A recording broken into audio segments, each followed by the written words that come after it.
Hello mga mare! Kamusta? Ang video ito ay para sa mga taong nagtatanong kung ano nga ba ang Phototop at para saan ang Phototop.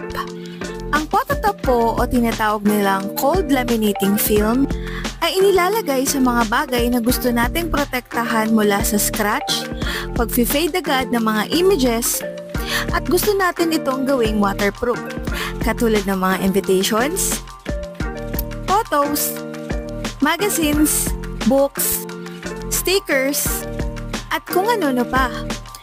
Pwede mo itong ilagay gamit ang laminating machine na nasa cold temperature, gamit ang damit o basahan na malinis, o scraper katulad ng ginagamit ko, basta yung hindi nakakasira sa Phototop ha.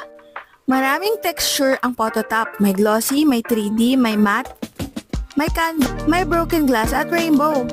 Yan lang, sana natuto ka.